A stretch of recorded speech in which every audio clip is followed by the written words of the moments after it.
പുതിയൊരു വീഡിയോയിലോട്ട് എല്ലാവർക്കും സ്വാഗതം. അപ്പോൾ ഇന്നത്തെ വീഡിയോ എന്താണെന്ന് വെച്ച് കഴിഞ്ഞാൽ റിയൽമി ലേറ്റസ്റ്റ് ആയിട്ട് പുറത്തിറക്കാൻ പോകുന്ന റിയൽമി 10 Pro Plus എന്ന ഡിവൈസിൻ്റെ ഒരു അൺബോക്സിങ് ആൻഡ് റിവ്യൂ വീഡിയോ ആണ്. ഓൾറെഡി ഇതിൻ്റെ അൺബോക്സിങ് വീഡിയോ ഞാൻ ചാനലിൽ അപ്ലോഡ് ചെയ്തിട്ടുണ്ടായിരുന്നു. ഏകദേശം 2 മാസത്തിന് ശേഷമാണ് നമ്മൾ ഡെഡിക്കേറ്റഡ് വീഡിയോസും കാര്യങ്ങളൊക്കെ ചെയ്യുന്നത്.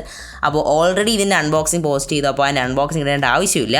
അപ്പോൾ നേരെ നമുക്ക് ഈ ഒരു സ്മാർട്ട് ഫോണിൻ്റെ റിവ്യൂവും കാര്യങ്ങളും നോക്കാം. ഇതിൻ്റെ യൂസേജ് റിവ്യൂവും ഇതെങ്ങനെയുണ്ടെന്നും ഇത് എടുക്കണോ വേണ്ടോ എന്ന എല്ലാ കാര്യങ്ങളും ഇന്നത്തെ ഈ ഒരു വീഡിയോയിൽ നമ്മൾ ചർച്ച ചെയ്യുന്നതായിരിക്കും. അപ്പോൾ നേരെ നമുക്ക് വീഡിയോയിലേക്ക് പോകാം. സോ ദിസ് ഈസ് ആദ്യം you watching tech geeks. Let's get in the video. അപ്പോൾ ഇതാണ് നമ്മുടെ റിയൽമി 10 Pro Plus എന്ന് പറയുന്ന ഡിവൈസ്. ആക്ച്വലി ഇതൊരു 5G സപ്പോർട്ടബിൾ ആയിട്ടുള്ളൊരു ഡിവൈസാണ്. ആൻഡ് ഈ ഒരു ഡിവൈസിൻ്റെ ബാക്ക് പാനൽ നോക്കുകയാണെങ്കിൽ ഒരു ഗ്ലാസ് ഫിനിഷാണ് ഇവിടെ കൊടുത്തിട്ടുള്ളത്. നല്ല രീതിയിലുള്ള ബോഡിയാണ്, നല്ല രീതിയിലുള്ള ഫ്രെയിം വർക്കും ഇവിടെ കമ്പനി ചെയ്തിട്ടുണ്ട്. ആൻഡ് ഇവിടെ നമ്മൾ ബാക്ക് സൈഡ് നോക്കുകയാണെങ്കിൽ ഒരു സ്ട്രിപ്പി ഡിസൈൻസ് നമുക്ക് ബാക്കിൽ കാണാനായിട്ട് പറ്റും. 2 വലിയ ക്യാമറയുടെ 2 വലിയ റൗണ്ടഡ് ആയിട്ടുള്ള മൊഡ്യൂൾസും തൊട്ട് സൈഡിലായിട്ടൊരു ഫ്ലാഷ് ലൈറ്റും കാണാനായിട്ട് പറ്റും. ഇതൊരു ഹോണർ ഹ്യൂവാവേ IQ സ്റ്റൈൽ പോലെ എനിക്ക് തോന്നി. മുകളിലേക്ക് നമുക്കൊരു സ്പീക്കർ കാണാനായിട്ട് പറ്റും. സൈഡ് ബോക്സ് നോക്കുകയാണെങ്കിൽ വളരെ സീംലെസ് ആയിട്ടുള്ള ഡിസൈനാണ് ഇവിടെ കൊടുത്തിട്ടുള്ളത്. ഇവിടെ നമുക്കൊരു ബോക്സി ഡിസൈൻ അല്ല, നമുക്കൊരു ജസ്റ്റ് ഒരു സ്ലിമ്മി ആൻഡ് ഒരു കുറച്ചുകൂടെ കർവ്ഡ് ആയിട്ടുള്ള ഡിസൈനാണ് ഇവിടെ കൊടുത്തിട്ടുള്ളത്. നമുക്ക് ഈ ഒരു റിയൽമി സ്മാർട്ട് ഫോണിൽ നല്ല മിനുക്ക് രീതിയിലുള്ള ഗ്ലിറ്ററിങ് സൈറ്റ്സ് ഒക്കെ ചെയ്തിട്ടുണ്ട്.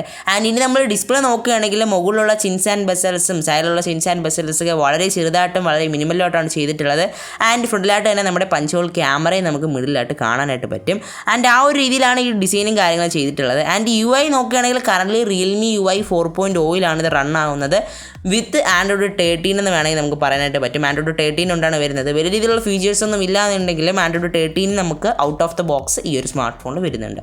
സോ ഇനി ഇതിൻ്റെ ഡിസ്പ്ലേ നമ്മൾ നോക്കുകയാണെങ്കിൽ ഇവിടെ കൊടുത്തിട്ടുള്ള ഡിസ്പ്ലേ AMOLED പാനലാണ്. 6.7 ഇഞ്ചസിൻ്റെ ഒരു കിടൻ AMOLED ഡിസ്പ്ലേ കൊടുത്തിട്ടുണ്ട്. 1 ബില്യൺ കളേഴ്സും HDR10+ സപ്പോർട്ടബിൾ ആയിട്ടുള്ള ഡിസ്പ്ലേ ആണ് ഇവിടെ കൊടുത്തിട്ടുള്ളത്. 120 Hz റിഫ്രഷ് റേറ്റും 800 നിറ്റ്സിൻ്റെ ബ്രൈറ്റ്നെസ്സും ഇവിടെ കൊടുത്തിട്ടുണ്ട്. ആൻഡ് ഇതിൻ്റെ സ്ക്രീൻ ടു ബോഡി റേഷ്യോ നോക്കുകയാണെങ്കിൽ 19.5% ആണ് വരുന്നത്. 394 ppi ഡെൻസിറ്റിയാണ് ഈ ഒരു സ്മാർട്ട് ഫോണിൻ്റെ ഡെൻസിറ്റി ആയിട്ട് ഡിസ്പ്ലേ ഡെൻസിറ്റി ആയിട്ട് വരുന്നത്. ഇനി ഈ ഒരു സ്മാർട്ട് ഫോണിൻ്റെ പെർഫോമൻസും കാര്യങ്ങളും നോക്കുകയാണെങ്കിൽ ഇവിടെ ഉപയോഗിച്ചിരിക്കുന്ന പ്രോസർ എന്ന് പറയുന്നത് MediaTekൻ്റെ ഒരു പ്രോസറാണ്. ഇതിനകത്ത് നമുക്ക് MediaTekൻ്റെ 1080 എന്ന് പറയുന്ന ഒരു 6 നാനോമീറ്റർ പ്രോസറാണ് ഇവിടെ ഈ ഒരു സ്മാർട്ട് ഫോണിൽ കൊടുത്തിട്ടുള്ളത്.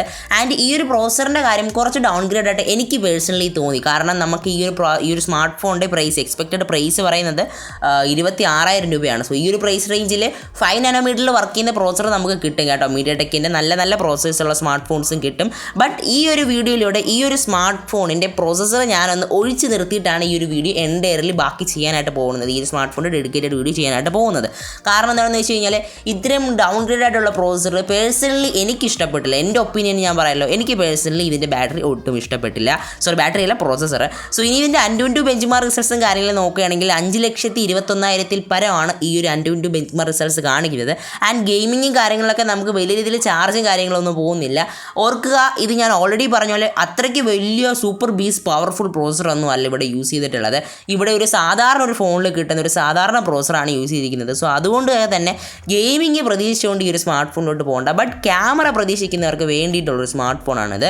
ഇതിൻ്റെ ബാക്ക് ക്യാമറ നോക്കുകയാണെങ്കിൽ 3 സെൻസേഴ്സാണ് ബാക്കിൽ കൊടുത്തിട്ടുള്ളത്. 108 മെഗാ പിക്സലിൻ്റെ ഒരു എഫ് ആപ്പറേച്ചർ 1.8 വർക്ക് ആവുന്ന വൈഡ് ക്യാമറയും 8 മെഗാ പിക്സലിൻ്റെ എഫ് ആപ്പറേച്ചർ 2.2 അൾട്രാ വൈഡ് ക്യാമറയും 2 മെഗാ പിക്സലിൻ്റെ എഫ് ആപ്പറേച്ചർ 2.4 മാക്രോ ക്യാമറയാണ് ഇവിടെ കൊടുത്തിട്ടുള്ളത്.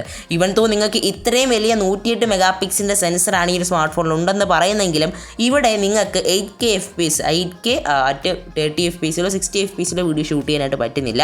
നമുക്ക് വെറും 4K at 30 FPS. നിങ്ങൾ ഓർക്കുക, 30 FPS ആണ്. 60 FPS 4K നിങ്ങൾക്ക് സപ്പോർട്ടബിൾ ആയിട്ടുള്ളൊരു ഡിവൈസ് അല്ല ഇത്. ഗൈറോ EIS ഓബ്വിയസ്ലി ഇപ്പോൾ എല്ലാ റിയൽമി ഫോൺസിന് വരുന്ന പോലെ തന്നെ ഗൈറോ EISൻ്റെ സപ്പോർട്ടും ഇവിടെ കൊടുത്തിട്ടുള്ളത്. നല്ല രീതിയിലുള്ള എൻഹാൻസ്ഡും നല്ല രീതിയിലുള്ള സാച്ചുറേറ്റഡും വെൽ രീതിയിലുള്ള ഫോട്ടോസൊക്കെയാണ് ഇവിടെ നമുക്ക് കിട്ടുന്നത്.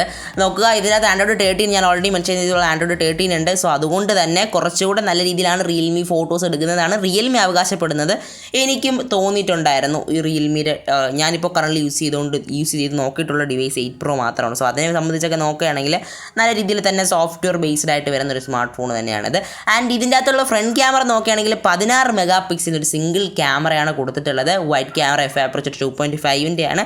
അവിടെ നിങ്ങൾക്ക്, അതായത് ഈ ഒരു ഫ്രണ്ട് ക്യാമറ 16 മെഗാ പിക്സലിൻ്റെ ഫ്രണ്ട് ക്യാമറ വെച്ചിട്ട് നിങ്ങൾക്ക് ഷൂട്ട് ചെയ്യാൻ പറ്റുന്നത് 1080p at 30 fps ആൻഡ് ഈ ഒരു സ്മാർട്ട് ഫോണിൻ്റെ ഏറ്റവും നല്ല കാര്യം എന്ന് പറയുന്നത് ഇതിൻ്റെ 3.5mm ഓഡിയോ ജാക്കുണ്ട്. എനിക്ക് പേഴ്സണലി കുറച്ച് ഇഷ്ടം 3.5mm ഓഡിയോ ജാക്കാണ്.